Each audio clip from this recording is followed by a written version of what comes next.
안녕하십니까. 민사법 문제를 정리하고 있습니다. 자, 이번 강에서는 65번 문제 보겠습니다. 자, 시효제도의 존재 이유에 관한 문제죠. 자, 이것을 여러분들 기본적으로 물어보는 문제가 한 두세 번 정도 다뤄질 수 있는 파트입니다. 일반적으로 우리 시효제도라는 것은 시간적 효력을 의미하는 것인데요. 그게 우리 소멸시효하고 아울러서 취득시효제도가 있어요. 일반적으로 소멸시효는 우리 민법 총칙에 나와 있고요. 소멸시효는 물권편에 나와 있습니다. 자, 시효제도의 가장 기본적 특징은 바로 우리 권리에서 잠자는 자를 보호하지 않겠다라는 일반 법원에 의해 가지고 우리 사실 상태를 존중하는 것이죠. 다시 말하면 어떤 법적인 상태하고 이 사실 상태를 놓고 본다면 그 사실적 상태를 우선시해 주는 것. 자, 이게 기본적인 시효제도의 기본 취지라고 생각하시면 됩니다.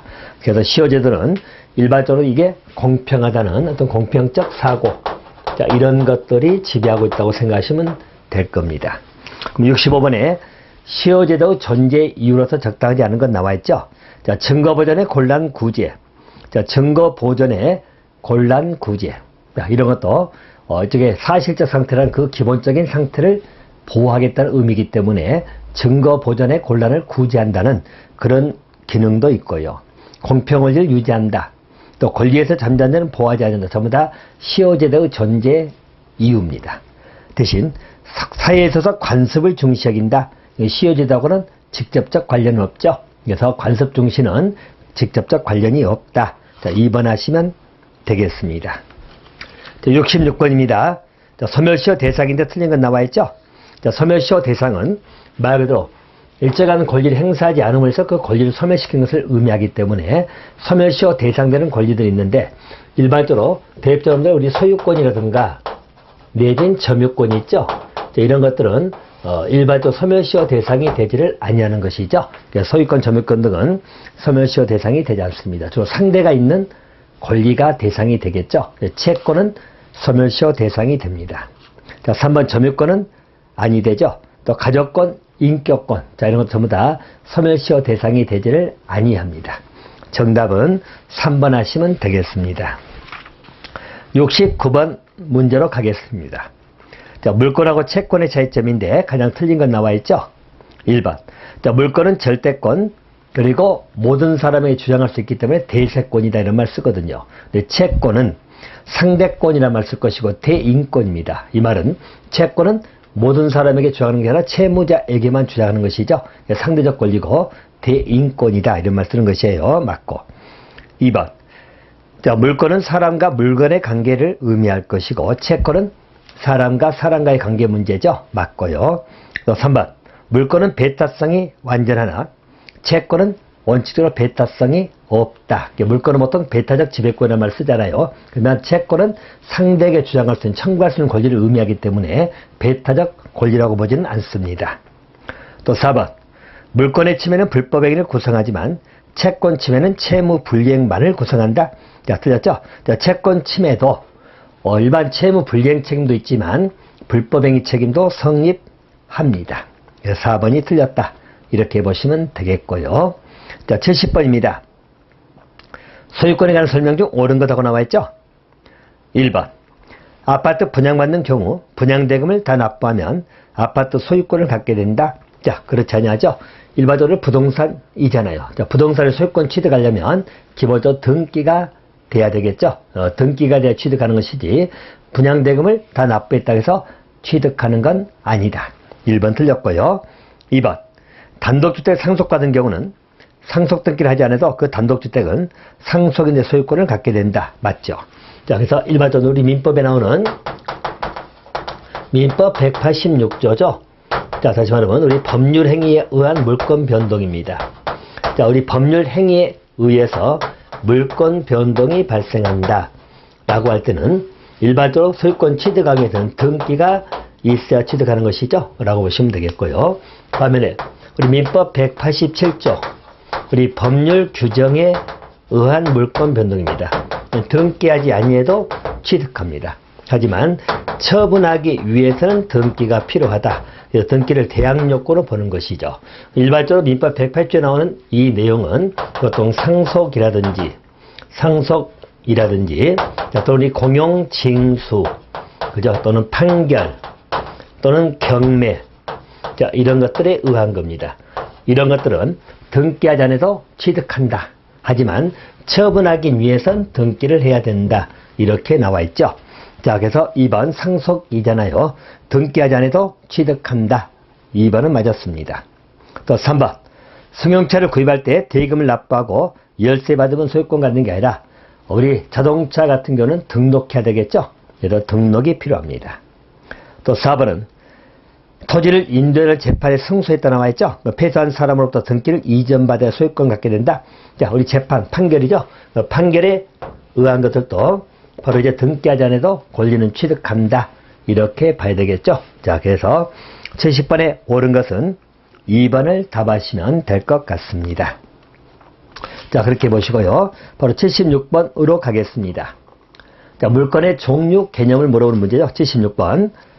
시계 수리업자 A는 B가 수리한 시계를 수리했는데 B가 수리비를 주지 않기 때문에 시계를 돌려주지 않는다. 일종의 이제 동산에 대해서 유치권을 행사하는 것이라고 보시면 되겠죠. 그래서 유치권은 우리 법정 담보물권인데요. 동산에 대해서 인정이 되는 것이죠. 자, 그래서 유치권이라고 보시면 되겠습니다. 자, 77번입니다. 민법상 물권에 관한 설명 중 옳지 않은 것 나와 있죠. 1번. 토지의 질권을 설정할 수 있다. 여러분 틀렸죠? 일반점들 우리 질권, 저당권, 자, 전부 다 우리 담보물권들이죠. 그러면 일반적으로 질권이라고 하는 것은 우리 동산이나 내지는 재산권이란 권리에 행사할 수 있는 것이죠. 자, 일반적으로 토지의 질권 설정은 할 수 없어요. 부동산에는 질권 설정을 못한다. 질권은 동산에 하는 것이다. 이렇게 봐두시면 되겠고요. 자, 전세권이지요. 전세권은 자, 기본적으로 부동산 설정할 수 있죠. 맞습니다. 전세권에 저당권 설정할 수 있다. 여러분, 이 저당권이라는 것도 일반적으로 저당권은 우리 부동산이나 권리 등의 설정을 하는 것입니다. 자, 권리에 설정할 수 있기 때문에 우리 전세권한 권리에 저당권 설정할 수 있어요. 맞고. 자, 토지에 지상권 설정할 수 있다. 맞죠? 지상권은 토지에 설정이 되는 것이죠. 맞고요. 또 유치권은 동산, 부동산 모두 설정할 수 있습니다. 일반점들 유치권이라고 하는 것은 우리 동산에 설정할 보통이고 또 부동산에도 설정할 수 있죠.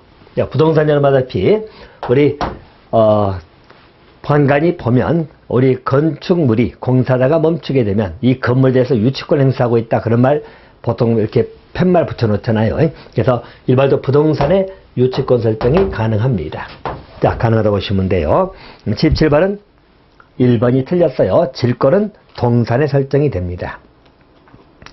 자, 79번으로 가겠습니다. 다음 중 강행법규적 성질이 가장 약하고 사적 자치 또는 계약 자유원칙이 가장 강하게 지배된 영역은 하고 물어봤죠. 보통 사적 자치나 계약 자유원칙은 우리 계약법에서 가장 강하게 작용이 된다. 그렇게 봐야 되겠죠. 정답은 2번입니다.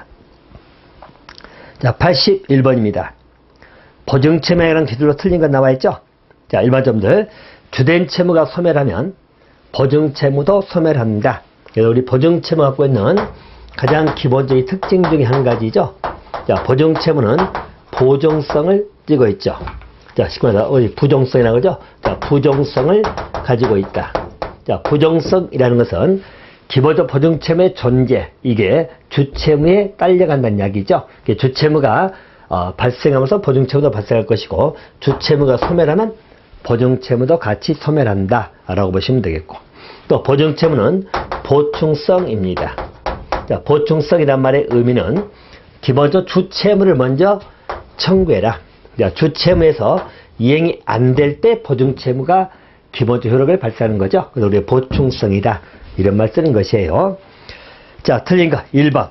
주된 채무가 소멸하면 보증채무 소멸한다. 맞죠? 2번. 주된 채무가 이행되지 아니할 때 비로소 이행할 의무가 있다. 보충성이죠. 주채무가 이행되지 아니했을 때 보증채무에 이행할 수 있다라고 하는 것은 보충성. 주채무가 먼저 가는 것이죠. 그래서 2번도 맞았고요. 또 3번. 보증인은 채권자가 주채무자에게 먼저 청구할 것을 요구할 수 있죠. 그래서 항변할 수 있다. 맞고요. 또 4번. 채권자는 채무자와 보증인 중 임의로 선택해서 전부 이행을 청구할 수 있다. 4번 틀린 게 채권자가 보증채무에게 즉 보증인에게 청구할 때는 주채무의 이행이 없는 경우에 한정해서 보증인에게 청구할 수 있어요. 주채무의 이행이 없는 경우에 한정해서 청구할 수 있는 것이지 채권자가 임의대로 선택해서 청구할 수 있는 건 아니다. 이렇게 보시면 되겠죠. 그래서 4번이 틀렸다고 보시면 될 것 같습니다. 자, 83번입니다. 채권의 발생 원인하고 연결이 틀린 건 나와 있죠. 채권 발생 원인입니다. 자, 증여 나오죠. 자, 증여는 당사자 1방이 반대급부 없이 재산을 상대방이 준다는 의사를 표시하고 그 상대방이 그 승낙하면 성립하는 계약이 있죠. 그래서 증여는 1방이 반대급부 없이 재산을 주겠다는 이야기죠. 상대가 승낙하면 성립하는 것이 증여 맞고요. 자, 매매는 1방이 재산권 이전을 약정하고 타방이 대금 지급을 약정함으로 성립하는 것이 매매계약. 또 교환은 재산권 상호 이전이죠. 교환에 관해서는 금전 이외의 재산권을 상호 이전할 것을 약정으로 성립하는 게 교환이고요. 자, 소비대차 나오죠. 자, 4번의 소비대차가 당사자 1방이 상대방에게 무상으로 사용수익하게 한다. 그리고 목적물 인도한다. 사용수익하기 위해서 목적물 인도하는 것은 일종의 사용대차이지요. 자, 소비대차는 여러분들 금전 같은 것을 상대방이 이전하고 상대방은 동종의 물건, 같은 금전으로 반환할 것을 약정하는 것. 우리 흔히 얘기해서 돈을 빌리는 차용계약 같은 것을 소비대차 생각하시면 됩니다. 자, 그래서 4번 틀린 게 4번은 사용대차 개념이에요. 우리가 일방으로 무상으로 사용수익하고 목적물을 인도한다. 그리고 나중에 반환해라 라고 하는 것은 사용대차를 의미합니다. 정답은 4번이 틀렸다고 보시면 되겠습니다. 자, 86번으로 가겠습니다. 자, 우리 민법상 전형계약 보통 15가지 종류가 있죠. 전형계약인데 해당되는 걸 물어보는 문제이고요. 자, 이것도 과거에 2번 정도 기출된 지문이기도 하죠. 자, 전형계약의 종류가 아닌 것, 의료계약이나 중개계약, 진료계약 같은 것은 우리 전형계약에 나와 있지 아니하죠. 자, 정답은 2번 여행계약 하시면 되겠습니다. 자, 87번입니다. 다음 중 틀린 것 나와 있죠? 1번 채무 불이행에 따른 손해배상은 통상손해를 그 한도로 합니다. 통상손해 1번은 맞았고요. 2번 채무 불이행에 관하여 채권자에게 가시 있다는 얘기죠. 이때 손해배상을 정함에 있어서 이를 참작할 수 있다. 이것은 여러분 잘못됐죠? 닮아서 채무 불이행 책임을 묻는 데 있어서 가볼까요? 자, 채권자가 있고 자, 그리고 채무자가 있다는 이야기죠. 채무자가 채무 불이행이란 이야기죠. 그럼 이때 채권자는 채무 불이행에 의해서 손해배상을 청구하는 문제이지요. 그때 손해배상액을 산정할 때 자, 채권자 과실 부분이 있다면 그 부분을 참작을 하여야 한다. 이렇게 나옵니다. 자, 그래서 일반 채권자 과실 부분이 있으면 그 부분을 손해배상액에서 일종의 상계시켜야 되겠죠. 그래서 참작하여야 한다고 나와 있지 할 수 있다는 틀렸어요. 자, 그래서 2번은 틀렸습니다. 자, 3번 손해배상은 금전 배상의 원칙입니다. 또 4번 채권자 지체 중 채무자는 이자 지급 의무가 없죠. 자, 채권자 지체란 것은 보통 수령 지체가 많죠. 채무자가 돈을 갚으려고 하는데 채권자가 자꾸 피해버린다는 이야기죠. 그래서 채무자의 채무 이행을 못하게 하는 경우 이런 게 보통 수령 지체죠. 자, 그렇다면 채무자는 이자를 지급할 의무는 없다. 그러니까 채권자 지체 중에는 채무자는 이자 지급 의무가 없다. 그렇게 보시면 되겠습니다. 맞아요. 자, 87번 2번이 틀렸다. 이렇게 보시면 될 것 같습니다. 자, 91번으로 갑니다. 91번. 자, 불법행위에 관한 설명 중 틀린 건 물어봤죠? 틀린 건 1번. 자, 불법행위 책임은 고의가실 책임이므로 고의가실이 나와야 되거든요. 네, 입증 책임에 관한 것은 피해자 측에 있습니다. 그래서 불법행위 책임을 성립하기 위한 고의가실 입증의 문제는 피해자 쪽에 있다. 1번은 맞았고요. 2번. 자, 미성년자 책임 능력이 항상 부정되는 건 아니죠. 자, 미성년자도 불법에 대한 손배 책임을 지는 경우가 있어요. 알겠죠? 그래서 일반적으로 책임을 변제할 능력이 있다 할 때는 책임을 지는 것입니다. 항상 부정되는 건 아니다. 맞고요. 또 3번. 불법행위 시 위법하지만 손해가 발생하지 않을 때도 명목상 손해배상을 해야 된다. 자, 3번은 틀렸죠. 보통 여러분들 우리 불법에 대한 손배청구에 성립하기 위해서 필요한 요건들이죠. 자, 우리 불법에 대한 손배청구에 성립하기 위해서는 기본적으로 우리 가해자 쪽에서 가해자의 바로 뭐죠? 불법행위를 한 가해자의 책임 능력이 있어야 되겠죠. 책임 능력이 있어야 될 것이고, 자, 또 한 가지는 우리 불법행위로 위법행위가 있어야 되겠죠. 위법성이 존재될 것이고, 또 우리 가해자의 일반적인 고의가실 요건이 있어야 되겠죠. 고의가실 요건이 있어야 된다. 자, 또 중요한 것은 재산상 손해, 즉 일종의 가해행위로 따른 손해가 발생이 돼야 됩니다. 물론 이제 손해 발생에 관련된 것은 재산상이든 정신상 손해도 포함이 되는 것이에요. 그리고 또 중요한 것은 이 손해가 가해행위하고 인과성이 존재해야 됩니다. 그죠? 그래서 일반적인 인과성이 있어야 된다. 인과관계가 존재해야 돼요. 원인과 결과관계가 있어야 된다. 이렇게 보시면 됩니다. 그래서 우리 불법의 손배책임이 성립하기 필요한 요건은 기본적으로 손해 발생이 있어야 된다. 손해가 발생하지 않을 때도 책임지는 것은 잘못됐죠? 3번은 틀렸습니다. 4번은 인과관계에 있어야 된다. 맞죠? 그래서 91번에 틀린 것은 3번 하시면 되겠고요. 자, 92번입니다. 손해배상인데 옳지 않은 것하고 나와있죠. 1번. 민법상 손해배상, 금전배상 원칙한다. 맞죠? 2번. 불법행위나 손배 채무는 불법행위가 있었던 때부터 발생합니다. 그것도 맞고요. 또 3번. 불법행위에서 피해자가 손해를 입은과 동시에 이익을 봤다는 이야기죠. 이럴 때 이것을 공제하는 것을 손익상계라고 합니다. 손해를 보면서도 이익을 봤다. 그것을 상계, 계산해서 뺀다고 생각하시면 됩니다. 그래서 손해 산정할 때 이익 본 부분이 있다면 그것은 제한다. 손익상계이지요. 과실상계가 아니죠. 그래서 3번 틀렸고요. 또 4번. 수인이 여러 명이 공동으로 불법행위했죠. 그때는 각자가 연대하여 손배 책임을 집니다. 맞아요. 92번에 틀린 것은 3번 하시면 되겠습니다. 94번입니다. 자, 민법상 상속 및 위헌행위 설명 중 틀린 것하고 나와있죠? 라고 보시면 됩니다.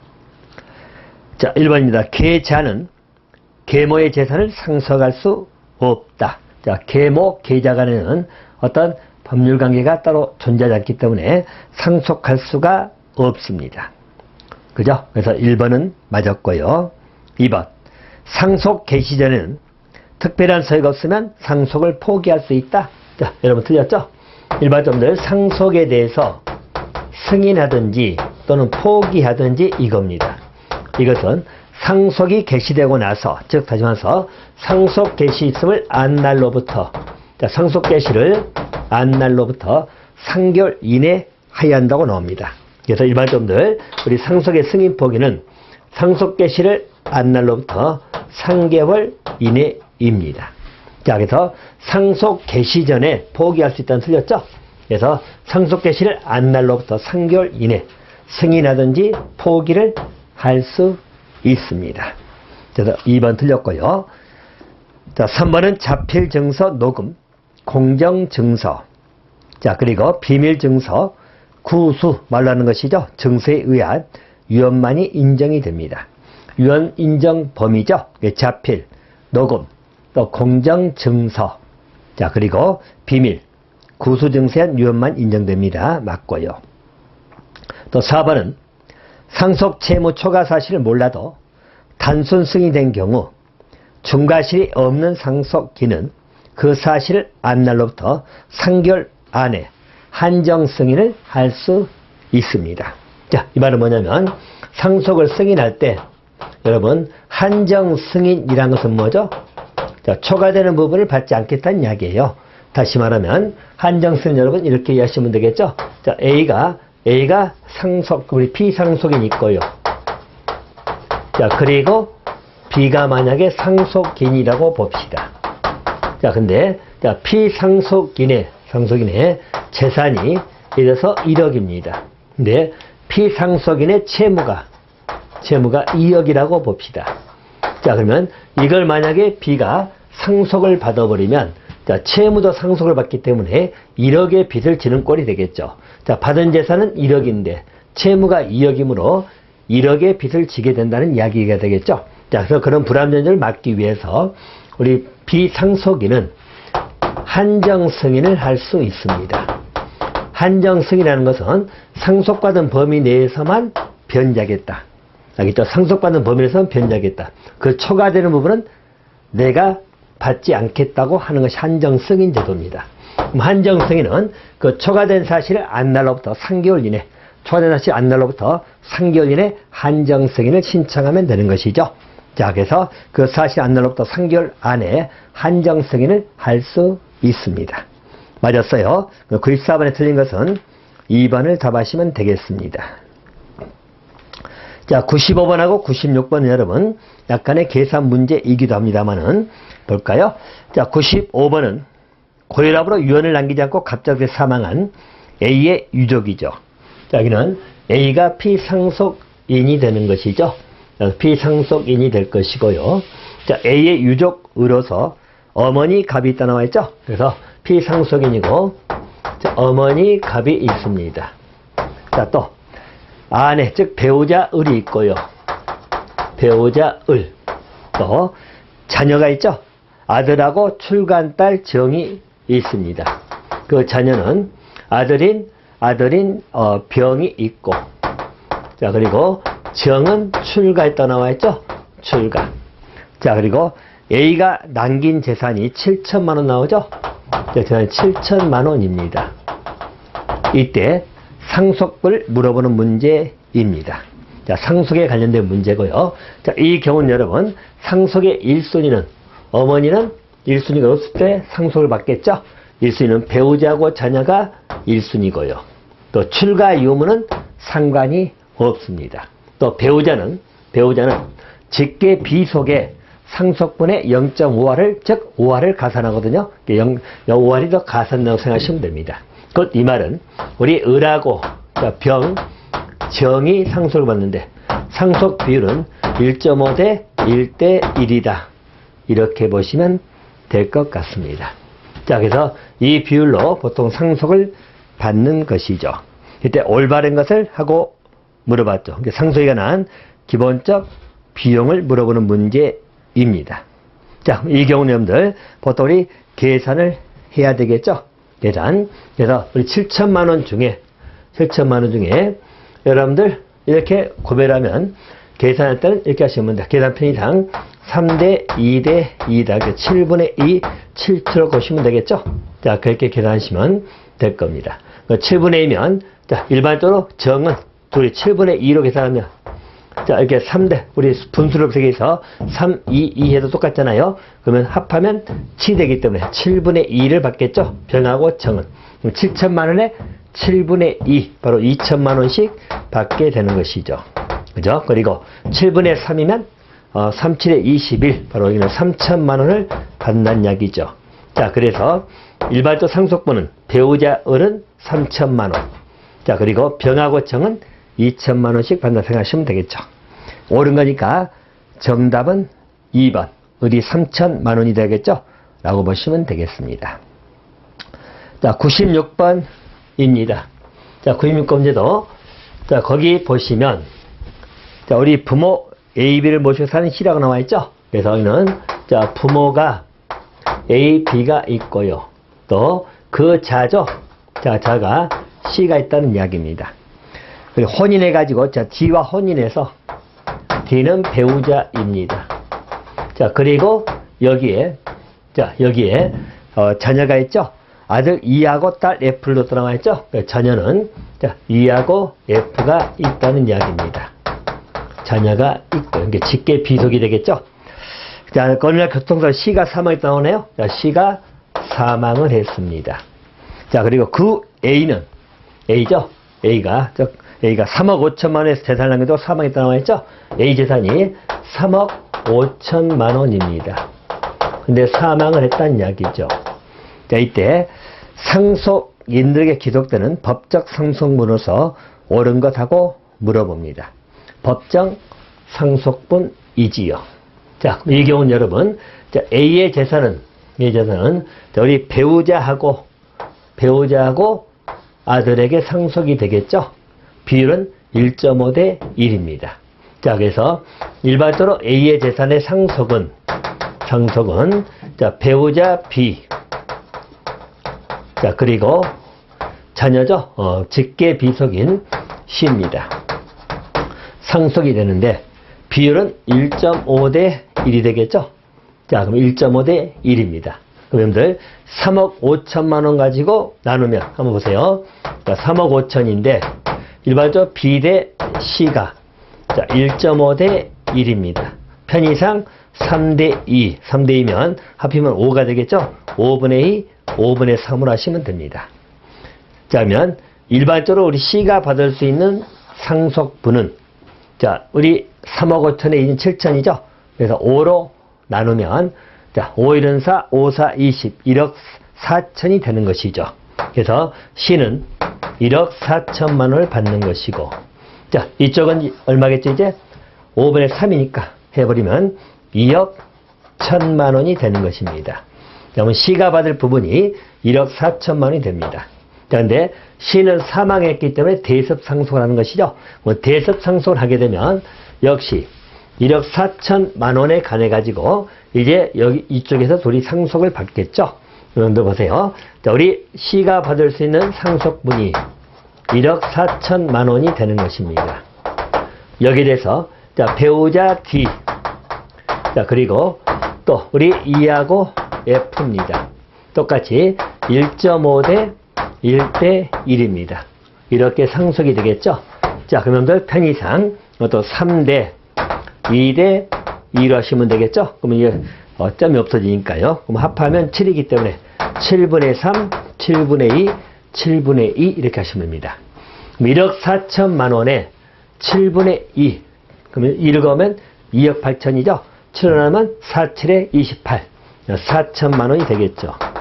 자, 이쪽도 4천만 원이 됩니다. 이렇게 보시면 되고, 그럼 배우자는 6천만 원이 되겠죠. 6천만 원. 자, 이렇게 계산이 나오겠죠. 이렇게 하시면 됩니다. 자, 옳은 것하고 물어봤죠. 자, B는 2억 천이다. 자, B는 2억 천이다. 자, 1번은 맞았네요. 자, D는 1억 4천이다. 자, D는 여러분 6천만 원을 받게 돼요. 6천만 원. 또 E는 8천, E는 4천만 원.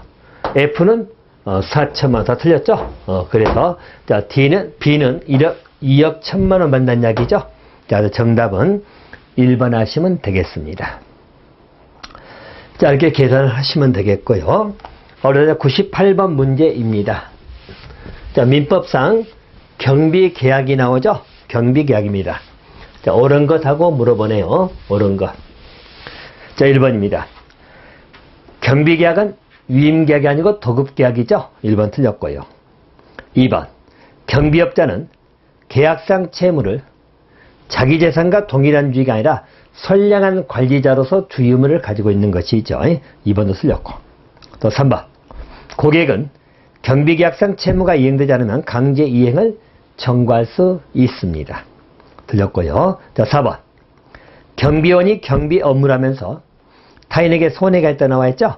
이때 경비업자는 책임을 져야 된다. 자, 4번이 맞았죠.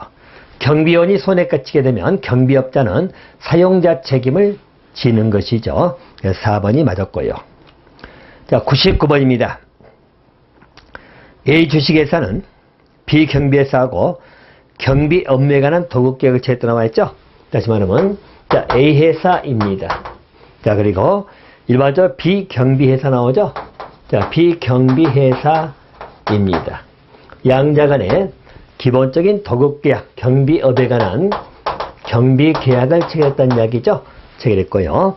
자, 비경비사 경비원 갑이죠. 자, 경비회사의 갑은 경비원입니다. 여기는 양자간의 고용계약이 체결되어 있겠죠. 이렇게 보시고, 보험회사에 가입된 경비 차량을 주차시키던 중 동료 경비원 을을 다치겠다 나와 있죠. 그래서 경비원이 을을 부상을 시켰다는 이야기다. 자, 그리고 이때 보험회사가 했다는 이야기죠. 보험에 가입한 차량으로 부상을 입혔다. 그럼 을은 피해자가 되겠죠. 자, 피해자가 되는 것이죠. 이때 손해배상을 청구할 수 있는 대상이 아닌 것하고 물어봤죠. 자, 손해배상을 청구할 대상이 아닌 것. 일반적으로 행위자는 여러분 갑경비원이죠. 자, 그 경비원 행위자에게 배상을 청구할 수 있다. 그죠? 피해자는 배상 청구를 할 수 있고요. 또 비경비회사는 사용자죠. 사용자이기 때문에 사용자 책임을 청구할 수도 있다. 그렇게 보시면 되겠고요. 아울러서 또 우리 보험회사 있죠. 일반적으로 경비업자가 보험회사하고 이 차량에 대해서 배상 책임보험을 들었다는 이야기죠. 그러면 그런 보험회사에게도 청구할 수 있다. 자, 반면에 A 회사는 전혀 상관이 없죠. 을이 청구할 이유가 없겠죠. 그래서 A 주식회사는 피해자가 배상 청구할 대상이 아니란 이야기죠. 이렇게 봐두시면 돼요. 정답은 1번이 답입니다. 자, 100번입니다. 경비조사 갑은 야간 경비를 쓰던 중 벤치에 앉아있던 을의 발을 실수로 밟아서 을의 발가락이 부러졌다 나와 있죠. 이 사고로 을은 전치 6주 치료를 받아 상처를 입게 되었다.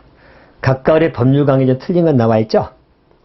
1번 갑은 을에게 통상 손해에서 배상 책임해주면 되겠죠. 맞았고.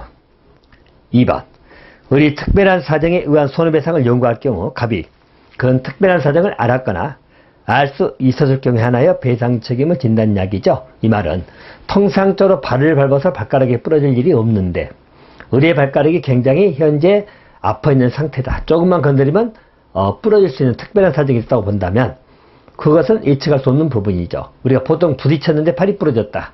일상적으로 부딪힌 게 아니라 그냥 부딪혔는데 팔이 부러졌다면 그 특별한 사정을 모른다면 배상 책임 지기는 어렵다는 이야기죠. 네, 그런 특별한 사정을 알았다. 부딪히기만 해도 팔이 부러질 걸 알았다고 한다면 그때는 배상 책임을 진다. 2번 맞았고요. 3번 을에게 가시 있을 경우에 참작 여부는 법원에 재량에 따른다. 자, 중에는 피해자죠. 피해자 을에게 과실이 있다면 그것은 당연히 참작을 하여야 한다. 이렇게 나오죠. 그래서 3번은 틀렸습니다. 또 4번은 을이 갑에게 손해배상 청구할 때 을에게 과실이라는 입증 책임이 있죠. 그죠. 손해배상 청구할 때는 불법에 대한 손배 청구이기 때문에 고의과실 입증은 피해자 측에 있다. 이렇게 보시면 되겠죠. 100번 틀린 것은 3번이 틀렸습니다. 자, 101번입니다. A상가 경비 책임자 을의 부주의로 갑 점포에 도둑이 들어왔다 나와 있죠. 자, 경비 책임자인 을의 민사상 손배 책임 관련돼 가지고 옳지 않은 것하고 나와 있죠. 자, 1번.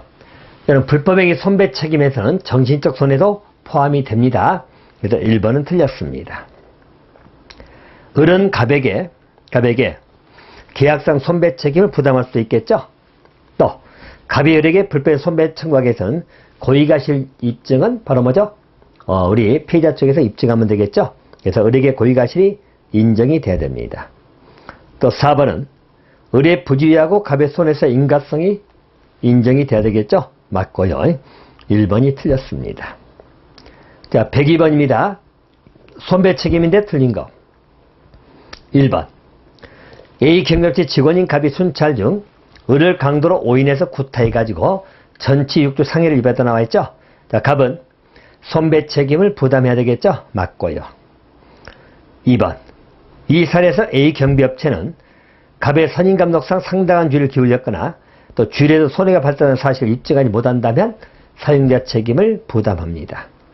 또 3번 우리 판례는 갑의 선임과 감독에 상당한 주의를 기울였다는 사실의 입증 증명 책임을 A 경비업체에게 부담시키고 있기 때문에 이에 관한 사업자 주장을 폭넓게 인정하고 있다. 자, 이 말씀들 그 사업자 사용자 쪽 주장을 폭넓게 인정하는 건 아니죠. 다시 말하면 우리 판례는 사용자의 면책 내용입니다. 자, 사용자가 선임 감독을 제대로 했다. 또 제대로 했음에도 불구하고 사고가 발생했다는 것을 입증한다는 이야기죠. 이 사용자 면책에 관련된 쪽이죠. 여기에 대해서 우리 판례는 보통 부정적으로 봅니다. 이 말은 사용자의 면책 범위를 좀 좁게 보는 게 판례 태도라고 생각하시면 됩니다. 근데 3번에 폭넓게 인정한다는 말은 잘못됐다고 생각하시면 되겠죠. 틀렸고요. 또 4번. 이 경우 피해자 을은 A 경비업체를 상대로 또는 경비원인 갑을 상대로 손해배상 청구할 수 있죠. 자, 만약에 A 경비업체 손해배상을 받으면 갑을 상대로 손배상 청구를 할 수 없게 된다. 그렇죠? 양쪽으로 청구해가지고 다 받는 게 아니고 어느 쪽이든 손해액을 받게 되면 피해자는 끝나는 것이죠. 그래서 경비업체도 받으면 경비원에게는 청구할 수 없고 경비업체가 경비원에게 구상하는 문제가 남겠죠. 자, 틀린 것은 3번이 답입니다. 자, 103번입니다. 경비계약 위반인데 옳은 것을 모두 골라라 이렇게 나와있죠. 자, 기억입니다. 경비원이 예정대로 모집되지 않았다. 그래서 경비를 개시하지 않는 경우 이행지체죠. 또 니은 경비 개시 전에 경비업체가 도산해오는 이행 불능 상태에 빠지는 것이겠죠. 또 디귿 경비계약 정한 인원수보다 적은 수 경비원을 파견하여 경비한 경우는 불안전 이행에 들어갑니다. 맞고요. 이을 경비원이 경비 중 고객의 금고 현금을 결제했죠. 적극적 채권 침해다. 틀렸죠? 보통 적극적 채권 침해라는 것은 여러분 우리 채무 불이행 책임을 의미하는 겁니다. 적극적인 채권 침해라는 것은 보통 채무 불이행을 의미하는 것이고 채무 불이행 형태 여러분들 뭐 이행 지체가 있거나 또는 이행 불능이 있거나 또는 불안전 이행 이런 것을 적극적 채권 침해라는 것이고요. 닐 같은 사례는 경비원이 고객의 금고를 결제하는 것은 이것은 불법행위 책임이 되는 것이죠. 불법행위 책임이 되기 때문에 일반적으로 적극적 채권 침해에 해당한다면 틀렸다는 이야기예요. 적극적인 채권 침해는 채무 불이행 책임을 의미한다고 생각하시면 되겠죠. 니은은 잘못됐고요. 옳은 것은 기억, 니은, 디귿 이렇게 보시면 되겠습니다. 자, 104번입니다. 104번. 자, 민사소송인데 옳은 것. 1번. 영업 정지 처분을 다투는 것은 행정소송이죠. 처분을 다투는 것은 행정소송의 대상이 되는 것이죠. 2번. 화해는 당사자 간의 상호 양보를 통해서 분쟁 해결한 절차. 2번은 맞았고요. 또 3번. 중재는 법관의 판단. 여러분 중재인이라는 것은 중재인이 판단하는 것인데 중재 자체는 법원의 판결에 의하지 않냐고 이제 사인인 중재인을 두는 것이죠. 자, 그래서 중재인의 판단에 불복하는 것을 목적하는 것이 중재입니다. 법관의 판단 복종이 아니고 중재인의 판단입니다. 또 4번은 원고 피고 대립관계 존재하셔서 민사소송 성립할 수 있다. 소송은 그 자체가 대립관계죠. 대립관계. 원고 피고가 원고는 공격, 피고는 방어. 서로 대립관계에 있는 당사자 간의 분쟁을 해결하고자 하는 것이 바로 소송입니다. 4번도 틀렸고 옳은 것은 2번 하시면 되겠습니다. 자, 108번입니다. 자, 법관의 제척, 기피, 회피에 관련된 문제이지요. 자, 일반점들 우리 법관에 대해서 자, 일반적으로 제척 제도가 있다. 또 기피 제도가 있다. 회피 제도가 있습니다. 자, 그래서 일반적으로 우리 재판의 공정성을 확보하자는 것이죠. 공정성 확보를 위한 것입니다. 자, 그래서 제척은 보통 법정 사유입니다. 자, 법에 정한 사유에 해당하면 판단을 못하게 하는 것이죠. 자, 그래서 일반적으로 판단을 못하는 것이 우리 보통 제척. 자, 기피는 기피 신청을 하는 것이죠. 그래서 결정을 받아서 배제시키는 거. 그래서 전부 다 직무 배제라고 생각하시면 돼요. 배제. 회피는 스스로 하는 거죠. 자발적입니다. 스스로 그만두겠다는 것이고 역시 결정을 거쳐서 배제가 되는 것이죠. 그래서 자, 우리 제척 사유가 있다는 것은 말 그대로 법관하고 아울러서 원고든 피고든 당사자 간에 예를 들어서 배우자 관계라든지 또는 직계 좀비적 관계라든지 이래버리면 공정한 판단 못하겠죠. 그래서 그 직무에서 배제되는 거. 기피는 신청을 통해서 결정을 나오면 배제되는 것. 회피는 법관 스스로 자발적으로 그만두겠다는 것이고, 그래서 법원의 결정을 받아가지고, 즉 법원의 결정받아서 직무 배제되는 것을 말합니다. 자, 틀린 거 나왔는데 3번이 틀렸죠? 자, 법관 회피는 당사자만 시작할 수 있는 게 아니라 우리 법관 스스로 그만두는 것을 회피라고 생각하시면 되겠습니다. 자, 그래서 3번이 정답이 되겠어요. 자, 116번으로 가겠습니다. 116번. 우리 판결 종류가 나와 있죠? 자, 판결 종류에 관련된 문제입니다. 틀린 거. 1번. 자, 원고 청구권을 인정하고 피고에게 이행을 명했을 이행 판결 맞고요. 2번. 존재 부존재를 확정한 것을 확인 판결 맞고요. 3번. 전국 판결은 신급을 종결시키는 판결이죠? 맞고요. 자, 4번 틀린 게 이유가 없다고 배척하면 기각, 이유가 있으면 인용이죠. 각하 판결은 요건 부적법에서 아예 본안 심리를 안 하는 것을 각하라고 하는 것이에요. 자, 4번이 틀렸습니다. 자, 118번이죠. 자백으로 간접성 요구가 아닌 건 나와 있죠? 자, 상대방 주장에서 명백히 다투지 않으면 자백. 2번. 상대방 주장 사실을 알지 못한다고 진술한다는 것은 다투겠다는 의미죠? 그건 자백이 아니죠. 2번이 답입니다. 자, 출석하지 아니하거나 답변을 제출하는 것을 자백으로 간주한다는 이야기예요. 이렇게 보시면 되겠고요. 자, 121번으로 가겠습니다. 제한 능력자 법률행위인데 옳지 않은 것. 1번. 피성년 후견인이 동의 얻어서 재산상 법률 유예하다? 여러분들, 피성년 후견인은 원칙적으로 단독으로 법률행위 할 수가 없어요. 그래서 동의를 얻었다 하더라도 취소할 수가 있어요. 동의 유무와 상관없이 피성년 후견이라는 것은 원칙적으로 취소할 수 있다. 이렇게 봐야 되겠죠? 1번 틀렸습니다. 2번. 법정대에 대한 피한자 후견의 재산상 법률 유예하겠죠? 맞고요. 또 처분을 허락한 재산 미성년자가 단독 처분할 수 있어요. 맞고. 또 3번. 제한 능력자가 속임수로 자기를 능력자로 믿게 했다. 사수를 썼죠? 이럴 때는 취소권이 제한되죠? 취소할 수 없다. 맞습니다. 1번이 틀렸고요. 자, 122번입니다. 보증채무도 옳지 않은 것. 1번. 주채무가 소멸한 보증채무도 소멸한다. 부정성이죠? 2번. 주채무가 이행될 때 비로소 이행하게 된다. 보충성이죠? 3번. 채무를 변제한 보증인은 선의의 주채무에 대해서는 구상권을 행사하지 못한다. 자, 여러분. 보증인은 주채무자가 선이든 악이든 상관없이 구상권 행사할 수 있어요. 그냥 보증인이 채무를 변제했는데 주채무자에게 구상권 행사 못하면 아니 되겠죠? 그래서 선이 악이 상관없이 구상권을 행사할 수 있다. 그렇게 봐야 되겠죠. 자, 4번은 보증에 청구하면 보증인은 주채무자에게 먼저 청구할 것을 항변할 수 있겠죠? 맞아요. 122번은 3번이 잘못됐다. 이렇게 보시면 되겠습니다. 자, 123번이죠. 옳지 않은 건 나와 있죠? 경비업자가 경비계약을 체결할 때 상대방은 경비장 시설의 소유자 또는 관리자가 되겠죠? 맞고요. 경비업자는 선량한 관리자 주임은 맞고요. 또 3번. 보수는 시기약정에서는 관습이 하고 관습이 없으면 업무 종료 후 지체없이 지급한다. 맞습니다. 4번.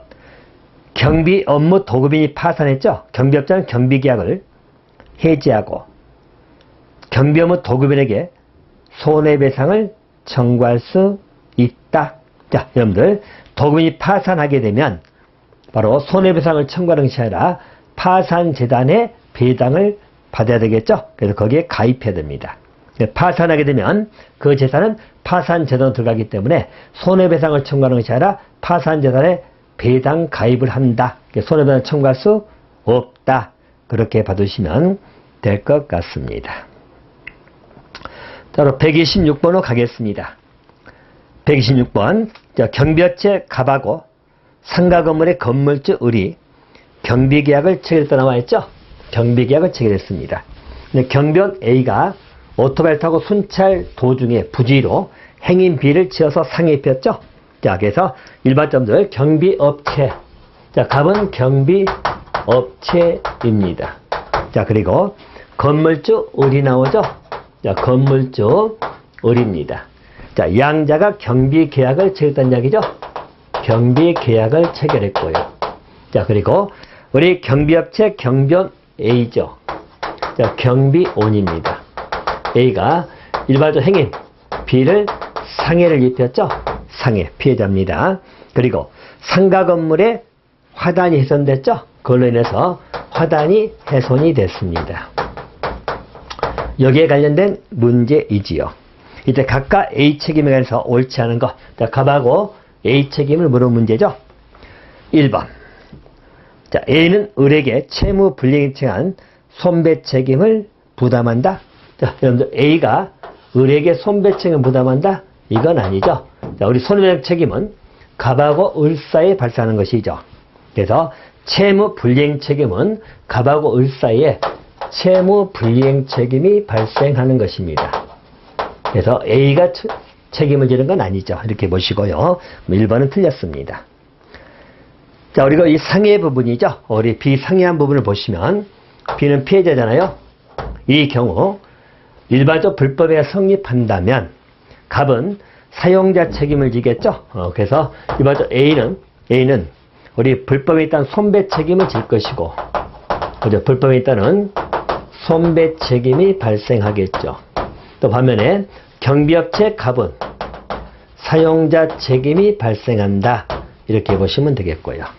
대신 화단 훼손에 관련된 문제이지요.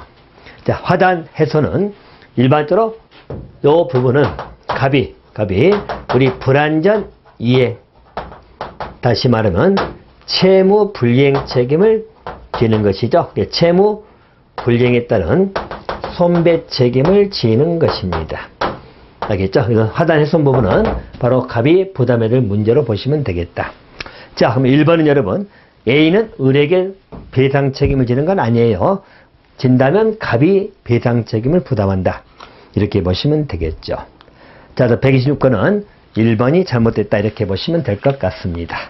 자, 여기까지 민사법 문제를 마무리 짓도록 하겠습니다.